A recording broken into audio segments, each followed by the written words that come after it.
علی نبی وآلہ وصحبہ وبارک وسلم قال اللہ تعالی وتبارک فی القرآن المجید والفرقان الحمید فی شان حبیبہ مخبرا وآمرا ان اللہ وملائکتہ یصلون علی النبی یا ایہا الذین آمنوا صلوا علیہ وسلموا تسلیما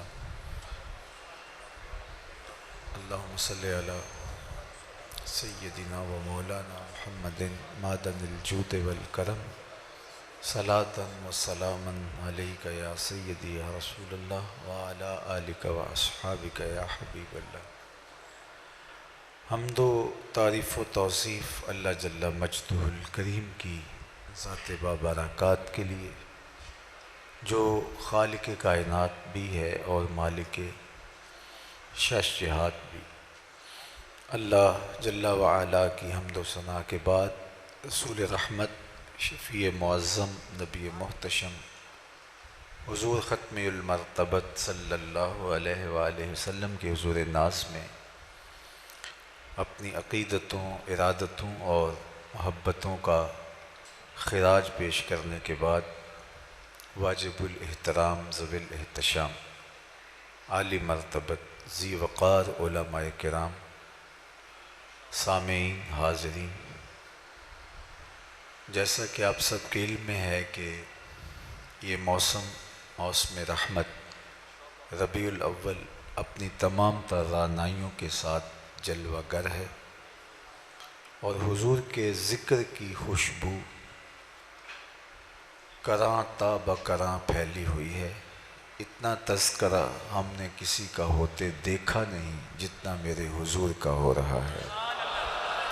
میرے امام نے کہا تھا کان جدھر لگائیے تیری ہی داستان، گھر گھر انہی کی باتیں ہیں، ہر لب پہ انہی کی نعتیں ہیں، عقیدتوں کے چراغ ہیں کہ روشن ہیں، محبتوں کی خوشبو ہے کہ پھیلتی چلی جا رہی ہے۔ صدیوں قبل حضور اس دنیا پہ جلوہ گر ہوئے تھے، لیکن ماحول کی شگفتگیاں بتاتی ہیں جیسے کوئی کل ہی گزر کے گیا ہو۔ زمین سے آسماں تک، آسماں سے لامکاں تک ہے، کہاں کھولے تھے گیسو یار نے خوشبو کہاں تک ہے۔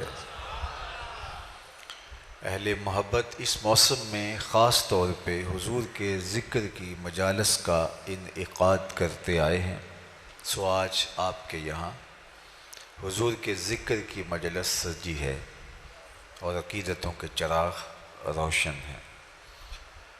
آپ کے شہر میں ایک مرتبہ پہلے بھی اسی مسجد میں حاضر ہوا تھا اور گفتگو کی سعادت نصیب ہوئی تھی، اور اس کے بعد عالی مرتبت علماء کرام، ہمارے دوست اور بہت سارے لوگوں نے مجھے کہا، مصروفیات آڑے آئیں تو حاضر نہ ہو پایا، اور خیال تھا کہ انشاءاللہ سب سے کہا تھا کہ اللہ نے چاہا تو ضرور کبھی حاضری ہوگی۔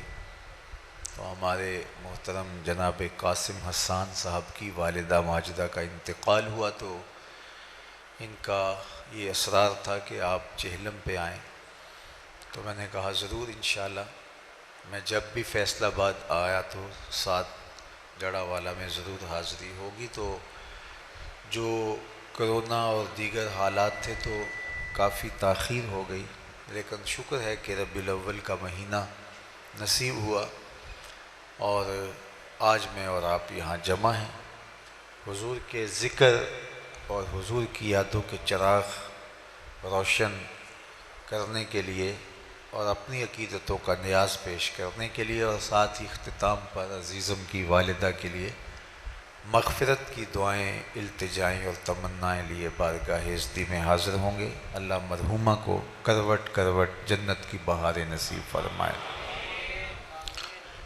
ملک کے اندر جو معروضی حالات تھے کئی دنوں سے اور جس طرح کی صورتحال درپیش تھی، شکر ہے کہ وہ اب بہتری کی طرف چل پڑی ہے، اور اللہ تعالیٰ میرے وطن کو ہمیشہ امن، رحمت اور کرم نوازیوں کے حصار میں رکھے۔ حضور کا میلاد اور میلاد کے حوالے سے اہل محبت کا تذکرہ نور، یہ یقیناً ہمارے لیے سعادت جاں ہے اور تسکین قلب ہے۔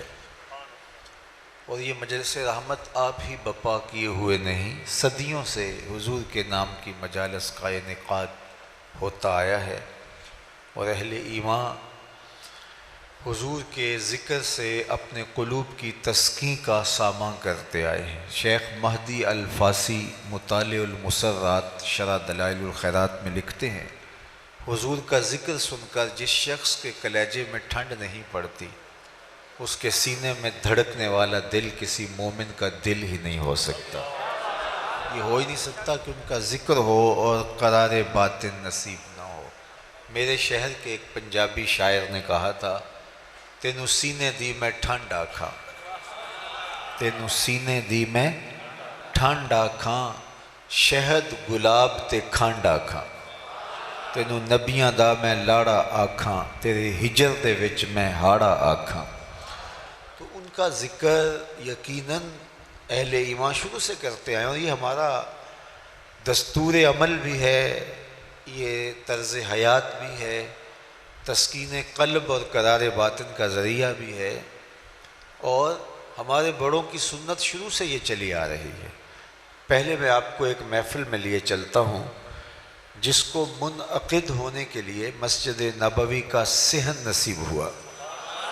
آپ تو یہاں بیٹھ کے مجلس میلاد کر رہے ہیں، لیکن جس میلاد کی محفل کی طرف میں آپ کی توجہ مبذول کرنا چاہتا ہوں وہ مسجد نبوی کے صحن میں بپا تھی۔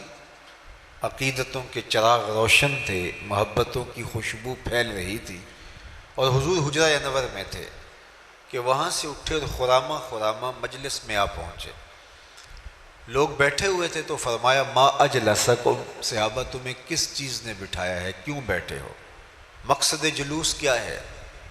تو انہوں نے برجستہ جواب دیا، جلسنا نذکر اللہ ونحمدہ علی ما ہدانا لدینہ ومن علینا بک۔ ہمارے بیٹھنے کا مقصود یہ ہے کہ ہم اللہ کی حمد بول رہے ہیں، اس کا شکر ادا کر رہے ہیں اس بات پر کہ اس نے ہمیں ہدایت دین دی اور آپ کی شکل میں اپنا کرم ہمیں نصیب فرمایا۔ آپ جو مل گئے اس پر ہم اللہ کا شکر ادا کرنے کی مجلس بپا کیے ہوئے۔ میں آپ سے پوچھوں کہ آپ یہاں کیوں بیٹھے، تو آپ کہیں جناب حضور کا ذکر سننے کرنے کے لیے بیٹھے، تو بات ختم ہو جائے گی۔ پوچھا کیوں بیٹھے ہو، کہا اللہ کا شکر ادا کرنے بیٹھے ہیں، اللہ کی حمد بولنے بیٹھے ہیں اس پر کہ اس نے ہمیں ہدایت دین دی۔ لیکن حضور نے فرمایا، کیا تم قسم دے سکتے ہو کہ واقعہ ہی تم اسی مقصد کے لیے بیٹھے ہو؟ تو صحابہ نے کہا جی حضور ہم قسم دے سکتے ہیں۔ تو باقاعدہ ان سے حلف لیا گیا اور انہوں نے باقاعدہ قسم اٹھائی کہ ہم حلف دیتے ہیں، قسم دیتے ہیں کہ ہمارے بیٹھنے کا کوئی اور مقصد نہیں ہے۔ عمومی طور پہ اس طرح کی چیزوں پہ قسم لی نہیں جاتی۔ میں آپ سے پوچھوں کیوں بیٹھے ہیں تو آپ کے ذکر رسول کے لیے بیٹھے، تو بات یہی ختم ہو جائے گی۔ تو میں آپ سے جب قسم لینے بیٹھ جاؤں گا تو آپ کو حیرت ہوگی۔ تو حضور علیہ السلام نے ان کے چہروں پہ پھیلے ہوئے استعجاب کو دیکھا تو فرمایا کہ میں تم سے جو ابھی قسم لی ہے وہ کسی تہمت کی بنیاد پر نہیں لی، کسی تشکیک کے ازالے کے لیے تم سے قسم نہیں لی، تمہارے قول کی صداقت میں کوئی شک اور تردد نہیں تھا کہ اس کو دور کرنے کے لیے قسم لی ہو، بلکہ ماجرا کچھ اور تھا، اور وہ یہ کہ تم یہاں بیٹھے تھے، میں حجرے میں تھا، اتانی جبریل علیہ السلام، میرے پاس جبریل امین حاضر خدمت ہوئے، فاخبرنی ان اللہ یباہی بکم الملائکہ، اور اللہ تعالیٰ جل شانہ نے جبریل کو بھیجا اور انہوں نے آ کے مجھے خبر دی، محبوب آپ یہاں بیٹھے ہیں، ذرا باہر تو نکل کے دیکھو، آپ کے غلاموں کے اس عمل پر اللہ فرشتوں میں ناز کر رہا ہے، فرشتوں میں فخر کر رہا ہے۔ اللہ اکبر! کس بات پہ رب رب ہو کے ناز کر رہا ہے کہ دیکھو میں نے ان کو نعمت دی تھی، کتنے قدردان نکلے، اس نعمت کا شکرانہ ادا کر رہا ہے۔ اللہ کی رحمتوں سے کوئی بعید نہیں کہ آج کی مجلس بھی قبول فرما لی جائے اور اللہ فرشتوں سے فرمائے، دیکھو صدیاں بیت گئی، یہ آج بھی بیٹھ کے اس نعمت کا شکرانہ ادا کر رہے ہیں۔ باقی جہاں تک حق کے شکر کی بات ہے تو یہ ایک دن کا محفل میلاد، ایک شب کی محفل میلاد، ایک مہینے میں محافل کا تسلسل، یہ حق کے شکر ادا نہیں کر پاتا۔ ساری زندگی بھی پیشانی سجدے میں رکھ دیں، اس نعمت عظمیٰ کا پھر بھی شکریہ ادا نہ ہو پائے۔ اس لیے کہ اللہ نے حضور علیہ السلام کی صورت میں اتنا بڑا انعام ہمارے اوپر کیا۔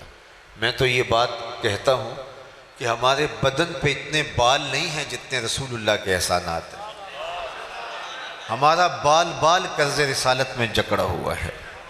ہمیں ان کے لائے ہوئے طریق کو، ان کی سنت کو، ان کے نظام شریعت کو عملاً اپنے اوپر نافذ کرنا پڑے گا، اور ہمارا طرز عمل، ہماری زندگی، ہمارے شب و روز، ہمارے لہجے، ہمارا اٹھنا بیٹھنا، نشست و برخاست گواہی دے کہ یہ حضور علیہ السلام کا غلام ہے۔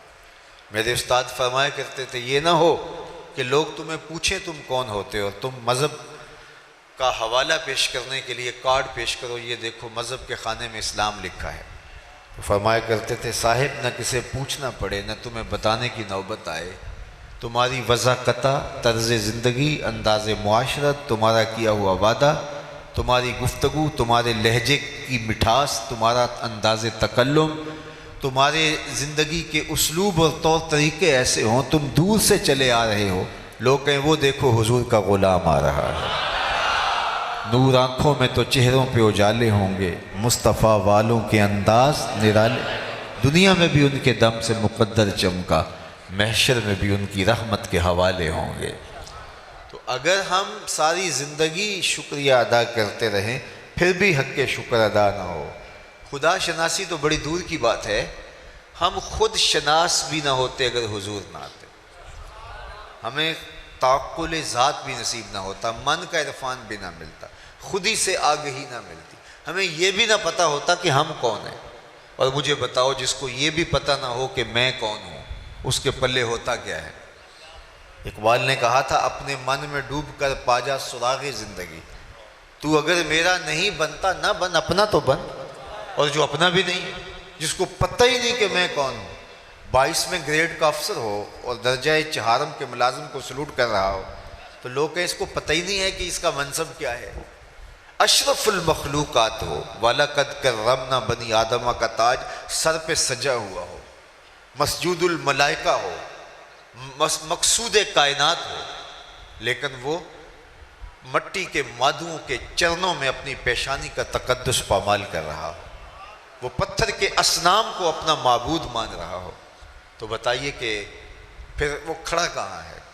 انسان کی تاریخ اتنی شرمناک ہے، اس نے اجرام فلکیہ کو، اس نے مظاہر فطرت کو، بہتے پانیوں کو، جلتی آگ کو، چلتی ہواؤں کو، حشرات الارض کو، چوپایوں کو، بلکہ یہ مچھلی پکڑنے کے لیے کانٹے کے ساتھ جو کیچوا لگایا جاتا ہے، اس نے اس کو بھی اپنا معبود مانا ہے۔ ایک زمانہ انسان پہ ایسا بھی گزرا ہے کہ اس نے حشرات الارض اور کیڑوں مکوڑوں، سانپوں اور بچھوؤں کو اپنا خدا مانا، تو اسے پتہ ہی نہیں تھا کہ میں کون ہوں۔ جو چیزیں اس کی خدمت کے لیے بنائی گئی، نوکری کے لیے بنائی گئی، هو الذی خلق لکم ما فی الارض جمیعا، اس پہ شاہد عادل ہے کہ کائنات کا چرخ تو انسان کے گرد گھوم رہا ہے، لیکن یہ درختوں کو، حشرات الارض کو، سواریوں اور جانوروں کو اور مظاہر فطرت کو اپنا معبود سمجھ رہا ہے۔ حالانکہ درخت اس لیے پیدا کیے گئے تھے، اسے آکسیجن فراہم کریں، اسے چھاؤں دیں، اس کو پھل فراہم کریں، اس کے ایندھن کے کام آئیں، یہ ان کو اپنا معبود سمجھ رہا ہے۔ اجرام فلکیہ اس کی راہوں میں روشنی اجالنے کے لیے، اس کے ذوق نظارہ کی تسکین کے لیے پیدا کیے گئے تھے، یہ ان کے سامنے ماتھا ٹیک رہا ہے۔ یہ پتھر، یہ اصنام، یہ ساری اس کی خدمت کے لیے چیزیں پیدا کی گئی تھی، یہ جانور اس کی سواری کے لیے، اس کی بار برداری کے لیے، دودھ اور غذائی ضروریات کی فراہمی کے لیے پیدا کی گئی تھی، یہ ان کو اپنا معبود سمجھ رہا ہے۔ یہ تو حضور نے آ کے بتایا یہ تیرے معبود نہیں ہیں، یہ تیری دہلیز کے نوکر ہیں۔ نہیں تو دیکھ، چاند کو پوچھتا ہے، معبود سمجھتا ہے، یہ دیکھ انگلی اٹھتی ہے اور وہ ٹکڑے ہو کے قدموں میں آتا ہے۔ سورج کو دیکھ، اشارہ ہوتا ہے وہ بھاگتا ہوا عصر کے وقت پہ آتا ہے۔ درختوں کو میں ہی نہیں جا کے تو ہی کہہ دے تمہیں اللہ کا رسول بلا رہا، تو درخت کے قدموں میں سلامی بھی دیتے ہیں، سجدہ ریز بھی ہوتے ہیں۔ اب انسان کی آنکھیں کھلتی ہیں، جن کو میں معبود سمجھ رہا تھا وہ تو میری دہلیز کے نوکر نکلے۔ شمس و قمر اشاروں پہ بھاگ رہے ہیں، درخت سلامیاں دے رہے ہیں، پتھر ابو جہل کی مٹھی میں ہیں، کلمے محمد عربی کے پڑھ رہے ہیں صلی اللہ علیہ وآلہ وسلم۔ اب اسے سمجھ آئی کہ میں کون ہوں، اور اپنے آپ سے اس کی ملاقات ہی تب ہوتی ہے جب حضور کی دہلیز پہ آتا ہے۔ اب اس کا بدلا ہوا لہجہ دیکھیے، اس کی تبدیل شدہ ٹون دیکھیے۔ اب یہ بولتا ہے فرشتہ کہنے سے میری توقیر گھٹتی ہے، میں مسجود ملائک ہوں، مجھے انسان رہنے دو۔ کہتا ہے خبردار، مجھے فرشتہ بھی کہا تو اس سے بھی فرق پڑتا ہے مجھے، فرشتوں کی پیشانیاں تو میرے حضور جھکتی رہی ہیں۔ اللہ اکبر۔ تو انسان کو شعور ذات ملا، اپنے من سے آگہی ملی تو وہ حضور کی دہلیز سے ملی، اور اگر یہ در نہ ملتا تو آج بھی یہ بھٹک رہا ہوتا۔ یہ بالکل آپ کی ہمسائیگی میں انڈیا بستا ہے، پی ایچ ڈی ڈاکٹر ہے اور بت کے آگے ہاتھ جوڑے کھڑا ہے۔ اس کی عقل و بینش، اس کا فہم و ادراک، اس کی اتنی بھاری بھرکم ڈگری اسے نہیں بتا رہی کہ اپنے بدن پہ بیٹھی مکھی تو اڑا نہ سکے، میری ضروریات کا کفیل کیسے ہو سکتا ہے، لیکن وہ ہاتھ جوڑے کھڑا ہے۔ ایک MBBS ڈاکٹر ہے اور گائے کے پیشاب کو تبرک سمجھ رہا ہے اور چسکیاں لے لے کے پی رہا ہے۔ اس کی طبیعت میں کوئی نفاست نہیں ہے، جو فیصلہ دے کہ یہ ایک جانور کا بدبودار فضلہ ہے، اور اس کی طبیعت میں کوئی ایسی چیز نہیں کہ اس سے تعفن محسوس ہو، اس کی طبیعت میں تقدر آئے، تو وہ اتنا پڑھا لکھا ہونے کے باوجود بھی شعور کی پستیوں میں گرا ہوا ہے کہ ایک جانور کے فضلے کو تبرک سمجھ رہا ہے۔ اور دوسری جانب میں نے اپنی مسجد کی ٹوٹیوں پر ایک 7 سال کے بچے کو دیکھا کہ وہ اپنے پائنچے کو مل مل کے دھو رہا تھا، تو میں نے جھڑکنے کے لہجے میں کہا کہ تم نے اتنا زیادہ پانی کھولا ہوا ہے؟ تو وہ لجاجت بھرے لہجے میں مجھے کہتا ہے کہ جناب میں گلی سے گزر رہا تھا، کسی جانور کے پیشاب کا چھینٹا میرے پاؤں پہ گر گیا اور میں سکول جا رہا ہوں۔ میں حیرت میں ڈوب گیا کہ اس ڈاکٹر کو تو سمجھ نہیں آئی، اس 7 سال کے بچے کا شعور اور اس کے اندر رکھا ہوا تقدس اتنا ہے کہ وہ پائنچے کے اوپر پیشاب کے پڑے ہوئے غیر مری چھینٹے کو بھی گوارا نہیں کر رہا، اور وہ کوئی پرانی عمر کا نہیں ہے، وہ ابھی 7 سال کا بچہ ہے، درس نظامی کا فاضل نہیں ہے کہ جس نے نجاست غلیظہ و خفیفہ کے حکام پڑھے ہوں، وہ پہلی دوسری کلاس کا طالب علم ہے۔ میں نے کہا مالک تیری قدرت کہ MBBS ڈاکٹر کو سمجھ تو نہیں آئی، اس 7 سال کے بچے کو سمجھ آ گئی۔ تو اندر سے جواب آیا کہ وہ ہے ڈاکٹر، لیکن اس کے ہاتھ میں دامن حضور کا نہیں ہے، اور یہ ہے بچہ لیکن ماں نے گٹی میں پیار ہی حضور کا دیا ہے، اس لیے تقدس اس کی روح تک اتر گیا ہے۔ روشنی تو اس دہلیز سے ملتی ہے۔ سید سلیم گیلانی مرحوم نے کہا تھا کہ نہ خرد کی روشنی تھی نہ جنوں کی آگہی تھی، نہ خرد۔ یہ نعت کا اسلوب دیکھیے، آج کل تو وہ ہمارا نعتیہ کلچر بھی پتہ نہیں کہاں لڑک کے کہاں چلا گیا ہے، بٹن ٹھاں کر دیتے، بٹن ہاں کر دے اور لوگ آگے سے سبحان اللہ پکار رہے ہوتے ہیں، لیکن ذرا نعت کا یہ شعر دیکھیے، نہ خرد کی روشنی تھی نہ جنوں کی آگہی تھی، نہ خرد کی روشنی تھی نہ جنوں کی آگہی تھی، تیری رہبری سے پہلے یہ جہاں جہاں نہیں تھا، تیری رہبری سے پہلے یہ جہاں جہاں نہیں تھا، تیرے آستاں سے پہلے کوئی آستاں نہیں تھا، میں وہ زمین تھی جس کا کوئی آسمان نہیں تھا۔ تو زندگی کا سارا جمال، زندگی کی ساری روشنیاں اور زندگی کے سارے اجالے اس دہلیز سے نصیب ہوتے ہیں۔ تو انسان کو شعور اپنی ذات کا بھی ملا تو اس در سے، اس دہلیز سے، اس چوکھٹ سے نصیب ہوا، ورنہ آج بھی یہ دھکے کھا رہا ہوتا۔ اور شعور ذات الہی، توحید کا تعقل آج مجھے اور آپ کو نصیب ہے تو اسی دہلیز سے ملا ہے، ورنہ انسان تو محسوسات کا عادی ہو گیا تھا۔ اقبال نے کہا تھا خو گرے پیکرے محسوس تھی انسان کی نظر، شکوے میں خو گرے پے کرے محسوس تھی انسان کی نظر، بن دیکھے خدا کو پھر کوئی مانتا کیوں کر۔ انسان تو عادی تھا کہ وہ دیکھ کر کے چیزوں کو جن کو محسوس کرتا تھا، مبصر چیزیں تھیں، ان کو مانتا تھا۔ باقی قوم موسیٰ نے دو ٹوک نہیں کہا لن نؤمن لک حتی نری اللہ جہرا، ہم تمہیں نہیں مانیں گے جب تک اللہ کو کھلی آنکھوں سے نہیں دیکھیں۔ لیکن یہ حضور کے غلاموں نے نہیں کہا کہ ہم اللہ کو دیکھیں گے تو مانیں گے، کہا تجھے دیکھ لیا اسے دیکھ لیا۔ حضور آئینہ جمال خدا ہیں۔ من رآنی فقد رآ الحق، جس نے مجھے دیکھا اس نے اللہ کو دیکھ لیا۔ تو ایک ایسی ذات پر اتنا پختہ یقین اور اس قدر تیقن کہ گرمیوں کے سخت روزے اور زبان کانٹا بنی حل خشک ہے، اور 8 سال کے بچے نے روزہ رکھ لیا، اور ماں اس کو سمجھا رہی ہے کہ بیٹے یہ ٹھنڈا مشروب ہے پی لیجئے، کوئی نہیں دیکھ رہا، تو وہ بچہ بھی کہہ رہا ہے ماں اللہ دیکھ رہا ہے۔ ایک ایسی ذات پر اتنا پختہ یقین کیسے ہو گیا جس کو دیکھا نہیں ہے، جو سوچا نہیں جا سکتا، جو سمجھا نہیں جا سکتا، جو خیال اور فہم و ادراک کی حدود سے ورا ہے۔ وہ اکبر الہ آبادی نے کہا تھا تو دل میں تو آتا ہے سمجھ میں نہیں آتا، میں جان گیا بس تیری پہچان یہی ہے۔ سوچنے بیٹھے تو سوچا نہ جا سکے، تولنے بیٹھے تو تولا نہ جا سکے، سمجھنے بیٹھے تو عقل بے بس ہے، خیالوں کی حدود سے وہ ورا ہے، تو کیسے مانے؟ نہ جوہر ہے نہ عرض ہے، تو کیسے اس کو تسلیم کرے؟ اتنا پختہ یقین ہوا کیسے؟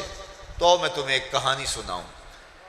سوا نامی ایک شخص جا رہا تھا، اس کے ہاتھ میں گھوڑا تھا، تو حضور کی نظر پڑی تو گھوڑا پسند آ گیا، تو اس کو کہا یہ بیچتے ہو؟ اس نے کہا جی بیچتا ہوں۔ کتنے کا؟ اتنے کا، سودا طے ہو گیا۔ فرمایا تاجرانہ غرض سے تو نہیں آیا تھا، میں تو گزر رہا تھا، اچانک تمہارے سے سودا ہو گیا، تم رکو تو میں گھر سے قیمت لے کے آیا۔ اس نے کہا میں رکا ہوں۔ حضور گئے تو کسی نے اس کو کہا یہاں ٹھہرے ہوئے ہو؟ اس نے کہا کہ مسلمانوں کے نبی سے اس گھوڑے کا سودا کر لیا، تو وہ قیمت لینے گیا۔ تو اس نے کہا مجھ سے زیادہ پیسے لے لو۔ کہا میں ان سے سودا کر چکا ہوں۔ کہا کوئی گواہ تھا؟ کہا نہیں۔ کہا مکر جانا۔ اتنے میں حضور قیمت لے کے تشریف فرما ہوئے، تو سوا نے کہا کہ میں نے تو آپ کو گھوڑا بیچا ہی نہیں۔ حضور کہیں ابھی ابھی میرا تیرا سودا طے ہوا ہے۔ وہ کہے کوئی بات ہی نہیں ہوئی۔ لوگ جمع ہو گئے، ہجوم بن گیا۔ جب لوگوں کا پریشر بنا تو سوا نے سمجھا کہ صادق بھی یہ ہیں، امین بھی یہی ہیں، تو لوگ تو ان کو ہی سچا مانیں گے، مجھے تو لوگ غلط کہیں گے، میری شہرت بھی کوئی اتنی اچھی نہیں ہے۔ میرا خیال تھا کہ وہ آئیں گے، قیمت دینا چاہیں گے، میں مکر جاؤں گا، بات ختم ہو جائے گی، تو لوگ جمع ہو گئے۔ اس نے کہا اچھا جی آپ بتائیے، جب دو آدمیوں کے مابین یوں نزاع بن جائے تو آپ کی شریعت میں تصفیہ کی صورت کیا ہے؟ تو آقا کریم نے فرمایا میری شریعت یہ کہتی ہے جو مدعی ہے وہ گواہ لائے، اور اگر اس کے پاس گواہ نہیں تو والیمین علی من انکر، جو انکار کرتا ہے وہ قسم دے دے۔ اس نے کہا بات ختم ہو گئی۔ آپ کا دعویٰ ہے نا میں نے گھوڑا خریدا ہے، تو آپ گواہ لے آئیں، اور اگر آپ کے پاس گواہ نہیں ہے تو پھر آپ کی شریعت کے مطابق میری قسم بنتی ہے، تو میں قسم دے دیتا ہوں کہ میں نے بیچا نہیں۔ اب اتفاق یہ تھا کہ جب گھوڑے کا سودا ہوا تو اس وقت کوئی موقع پہ گواہ نہیں تھا، وہ مکر گیا تھا، اس کے لیے قسم دینا بھی کیا مشکل تھا۔ اس نے کہا جی ٹھیک ہے، آپ کی شریعت کے مطابق ہی فیصلہ طے ہوا، اگر آپ نے گھوڑا خریدا تو گواہ لائیے، نہیں تو مجھ سے قسم لے لیجئے۔ مجمع میں موجود حضرت خزیمہ بن ثابت انصاری رضی اللہ تعالیٰ عنہ آگے بڑھے، سینے پہ ہاتھ رکھا اور سوا سے مخاطبت کرتے ہوئے کہا گواہی مانگتا ہے، میں گواہی دیتا ہوں۔ اللہ کے رسول نے تم سے گھوڑا خریدا ہے اور جتنی قیمت میں بتا رہے اتنے میں سودا ہوا ہے۔ اب وہ مفت تو دے نہیں رہا تھا، اس نے باقاعدہ اپنی مرضی کی قیمت سے طے کیا تھا، بس زیادہ پیسوں کے لالچ میں آ گیا تھا اور مکر گیا۔ اس نے راستہ نکلنے کا پا لیا، کہا جی ٹھیک ہے میرا مطالبہ پورا ہو گیا۔ اس نے گھوڑا دیا، حضور نے قیمت دی، لوگ ہٹنے لگے، مجمع چھٹنے لگا، تو حضور نے حضرت خزیمہ کو قریب بلایا، کہا گھوڑا بھی مل گیا، بات بھی سچی، لیکن تم نے گواہی کیسے دی؟ تم تو موقع پہ تھے ہی نہیں۔ تو سنو جو حضرت خزیمہ بن ثابت انصاری نے کہا، آپ کے سینے میں ٹھنڈ پڑ جائے گی۔ میں تقریر یہیں بھی چھوڑ دوں تو آپ ناراض نہیں ہوں گے، اتنی خوبصورت بات ہے۔ تو حضرت خزیمہ بن ثابت انصاری رضی اللہ تعالی عنہ کو فرمایا تم نے کیسے گواہی دی؟ تم تو موقع پہ موجود ہی نہیں تھے۔ تو حضرت خزیمہ بن ثابت بولے حضور گھوڑا کیا ہے، آپ کے کہنے پہ ہم نے رب کی گواہی دے دی۔ رب کو دیکھا تھا آپ نے کہا نا، جنت اور دوزخ کی گواہی دے دی آپ نے کہا تھا، تو گھوڑا بھی آپ ہی کہہ رہے تھے۔ تو حضور نے حضرت خزیمہ بن ثابت انصاری کا ہاتھ پکڑا اور فضا میں بلند کیا، کہا جانے والوں ٹھہر جاؤ، رک جاؤ، کسی عدالت کچہری میں گواہوں کی ضرورت ہو تو میری شریعت 2 گواہ مانگتی، لیکن جہاں میرا خزیمہ ہوگا ایک کی گواہی 2 کے قائم مقام ہوگا۔ میرے امام بولے فیض پہنچا اے رضا احمد پاک کا، فیض پہنچا اے رضا احمد پاک کا، ورنہ ہم کیا جانتے خدا کون ہے؟ جو عقل و خیرت کی حدود سے ورا ہے تو اس پر یقین کیسے نصیب ہوا؟ یقین مصطفیٰ جان رحمت کی چوکھٹ سے نصیب ہوا۔ تو ساری زندگی ہم اس کا شکر ادا کرتے رہیں تو حق شکر ادا نہ ہو پائے کہ آقا کریم علیہ السلام کی وجہ سے ہمیں شعور ذات بھی ملا اور شعور ذات الہی بھی نصیب ہوا، ہمیں توحید کا تعقل اور نور اور ایمان اور تیقن اور یقین بھی نصیب ہوا، اور ہمیں اپنے من سے بھی آشنائی ملی۔ اور اگر یہ دولت نہ ملتی تو آج بھی ہماری پیشانی کسی بت کے آگے رسوا ہو رہی ہوتی، ہم کسی پتھر کو اپنا معبود مان رہے ہوتے۔ ایک شخص اسلام لانے کے بعد جاہلیت کی کہانی چھیڑ کے بیٹھ جاتا ہے اور کہا کہ جب میں اسلام نہیں لایا تھا تو اس دور کی 2 باتیں ہیں، ایک یاد آتی ہے تو ہنسی نہیں رکتی، ایک بات یاد آتی ہے تو آنسو نہیں تھمتے۔ کہا وہ 2 باتیں کون سی ہے؟ کہا وہ بات جو یاد آئے تو ہنسی نہیں رکتی وہ یہ ہے کہ میں نے ایک سفر پہ جانا تھا، سامان باندھا تو اس میں سفری معبود بھی رکھ لیا، لیکن سامان کافی بوجھل ہو گیا تو میں نے کہا میں تو اپنے معبود کے بوجھ تلے دب کے مر جاؤں گا، تو میں نے وہ پتھر کا خدا نکال کر کے ایک طرف رکھ دیا اور ایک آٹا گوندھ کر کے چھوٹا سا معبود تیار کر لیا، اس کو دھوپ میں رکھ کے خشک بھی کر لیا اور اپنے سامان میں رکھ لیا، راستے میں پوجا پاٹ بھی چلتی رہی۔ توشہ سفر اندازہ سفر کے مطابق تھا، لیکن سفر کوئی 1-2 دن اوپر چلا گیا تو توشہ ختم ہو گیا۔ جب توشہ ختم ہو گیا تو پہلے تو میں نے گوارا کیا، لیکن جب انتڑیوں میں بل پڑنے لگے تو مجبور ہو کر کے میں نے سامان سے وہ آٹے کے بنے ہوئے معبود کو نکالا اور پتھر پہ رکھ کے کوٹا، پھر اس میں پانی ڈالا، پھر اس کو گوندا، پھر اس کی روٹی پکائی اور کھاتے ہوئے کہا میرے خدا اب کام نہیں آئے گا تو کب آئے گا؟ اب تو بھوک سے میری جان بھی نکل رہی ہے۔ آج اس معبود باطل کی بے بسی یاد آتی ہے تو میری ہنسی نہیں رکتی۔ کیسا معبود تھا کہ جو اپنے پجاری سے اپنا تشخص بھی نہ بچا سکتا تھا۔ اور ایک وہ بات جو مجھے یاد آتی ہے تو میرے آنسو نہیں رکتے، اور وہ بھی ایک لمبی مسافت کی کہانی ہے۔ میری بیوی امید سے تھی اور میں کئی سالوں کے لیے سفر پہ جانا تھا، واپس پلٹا تو میرے آنگن میں ایک بیٹی کھیل رہی تھی، اور میری بیوی نے اس ڈر سے کہ کہیں بیٹی کو زندہ درگور نہ کر دے تو اس کے توتلے لہجے میں میرے لیے محبت بھرے جملے رکھ دیے تھے۔ میں جو ہی گھر کی دہلیز عبور کرتا ہوں تو وہ دوڑ کر کے میری ٹانگوں سے لپٹ جاتی ہے اور یا ابتا ہو کہہ کے مجھ سے مخاطبت کرتی ہے۔ میرے سینے میں پتھر بھی ہوتا تو پگھل جاتا، لیکن میں اس ظالمانہ سماج کی جھوٹی رسموں کا جکڑا ہوا شخص تھا۔ میں نے فیصلہ کیا کہ میں اس کو زندہ درگور کر دوں گا، اور اس کو باہر صحرا میں لے گیا اور ریت ہٹانے لگا اور گڑھا کھودنے لگا۔ میری بیٹی نہیں جانتی تھی کہ یہ ماجرا کیا ہے، اور وہ مجھے بار بار روکتی تھی آپ اتنی گرمی میں یہ مشقت کیوں اٹھا رہے ہیں، حتیٰ کہ پسینے سے جب میرا بدن شرابور ہونے لگا تو وہ اپنے ننھے آنچل سے میرے ماتھے کا پسینہ صاف کرنے لگے، لیکن میں تھا کہ میرا سینہ اس کے اندر درد مند دل نہیں تھا، ایک پتھر رکھا ہوا تھا۔ خیر گڑھا کھود کر کے جب میں باہر نکلا تو اس نے سکھ کا سانس لیا کہ میرے بابا کی مشقت ختم ہوئی، لیکن میں نے اس بیٹی کو اس میں دھکا دے دیا اور مٹی انڈھیلنے لگا۔ پہلے تو وہ کھیل سمجھتی رہی، لیکن جب اس کی سانسیں دبنے لگیں تو اس نے ننھے اور معصوم ہاتھ جوڑ کر مجھ سے زندگی کی بھیک مانگنی شروع کر دی۔ وہ چیختی رہی، وہ روتی رہی، اس کے آنسو بہتے رہے اور جڑے ہوئے ننھے ہاتھ مجھ سے زندگی کی خیرات مانگتے رہے، لیکن میں اس کے اوپر ریت انڈھیلتا رہا تھا کہ اس کی سسکیاں، اس کی آہیں، اس کی چیخیں، اس کے جڑے ہوئے معصوم ننھے ہاتھ اسی ریت میں دب گئے۔ آج اسلام لایا ہوں تو اس کی چیخیں مجھے سونے نہیں دیتی ہیں۔ بیٹیوں کو زندہ درگور کر کے باپ فخر کر رہا تھا اور پورا معاشرہ اس لپیٹ میں تھا، اگر بیٹی زندہ ہوتی بھی تو اس کی تکریم نہ ہوتی۔ جس معاشرے میں بیٹی زندہ درگور کر کے باپ فخر کر رہا تھا، ایک آواز بلند ہوتی ہے جو شرق سے غرب تک اور شمال سے جنوب تک ہر شخص کے کانوں تک پہنچتی ہے۔ وہ آواز میں نے بھی سنی ہے، وہ آواز آپ نے بھی سنی ہے، لیکن ذرا دیکھو کس تناظر میں کہا گیا یہ جملہ۔ صرف یہ کلمہ محبت ہی نہیں ہے، یہ کلمہ جہاد بھی ہے۔ جب بیٹیوں کو زندہ درگور کر کے باپ فخر کر رہے ہیں، اس وقت آواز بلند ہوتی ہے، لوگوں سن لو، میری فاطمہ میرے جگر کا ٹکڑا ہے، میری فاطمہ میرے جگر کا ٹکڑا ہے۔